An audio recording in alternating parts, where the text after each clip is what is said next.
The self-preservation virus finally appears to be taking a hold and spreading across the world. How do I know? Coming on the heels of Javier Milei's monumental win in Argentina, the dejected propagandists, trusted journalists, at Reuters ran a story on Thursday headlined, Dutch election, far right, Wilders aims to be the PM after shock win.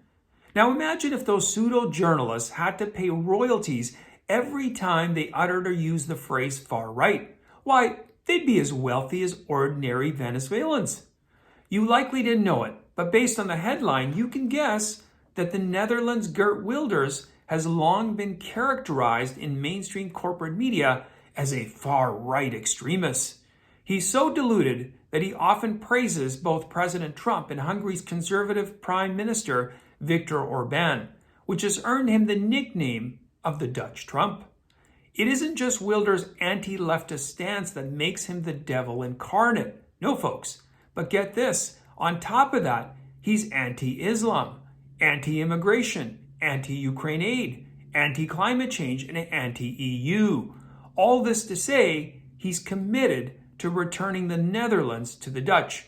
Now, on a side note, wokies, isn't it kind of sexist to use the term anti? Shouldn't it be Uncle Climate Change or Uncle Islam? Well, you know what? I guess you're right. It doesn't have the same ring to it. No stranger to controversy, in 2009, Wilders was banned entry by Britain for his Islamophobia. Simply put, Wilders is Manga. Well, make Netherlands great again. Basically, he's a devout anti-globalist. On Wednesday, he and his party, beating all predictions, swept the Netherlands elections. Now, Wilders' party controls more parliamentary seats than either of the two large parties, which, as you can guess, are left of center. And they can no longer ignore Wilder and will now be forced to work with him to form a government and pick the next prime minister. Reading the tea leaves of the article, Reuters is terrified this far-rightism is spreading faster than the coronavirus, and if not promptly cut off at the pass, could potentially spread all across the EU, infecting even mainstream parties. Now, by mainstream, folks, I'm saying anyone and everyone who remembers a time when boys were those that could aim and pee in any direction but couldn't have periods. Period. Wilder's win has sent a warning shot across the bow to mainstream parties across Europe ahead of European Parliament elections next June, which will likely be fought on the same issues as the Dutch election: immigration, cost of living, and climate change. We've had it with the old politicians, echoed voter Herman Borcher from eastern town of Eschad, summing up the sentiment of a lot of his fellow Dutch citizens. Not unlike the election of everyone's favorite chainsaw-wielding economist, Javier Mieli in Argentina last week, corporate media writers were beside themselves, fervently writing apocalyptic headlines and characterizing Wilder's election results as the end of the utopian humanity as they see it.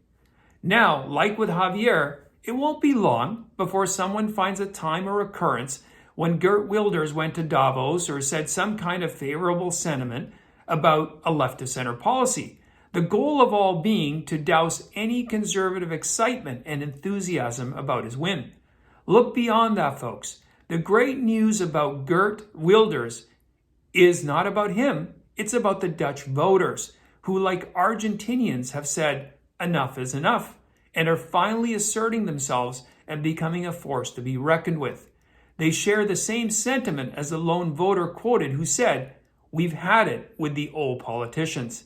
In other words, the Dutch are so pissed off with the globalists and their agenda that they'll even elect Geert Wilders even without the chainsaws. To stay relevant, the so-called mainstream parties will have to start tampering their leftist madness and ideology, and now will be forced to swing rightward. Be heartened, folks. The pendulum is finally starting to swing back. The populist movement has been 7 years in the making, beginning in 2016 with the shocking Brexit outcome and even the more shocking election of Donald J. Trump, both of which beat all the predictions, the experts, and the pundits. Since then, the globalist elites have done whatever they can to stop populism dead in its tracks by any means necessary. Can you say pandemic powers? While the pandemic bought the globalists a few more years, as the saying goes, payback's a bitch. And this far-right bitch is heading straight for them.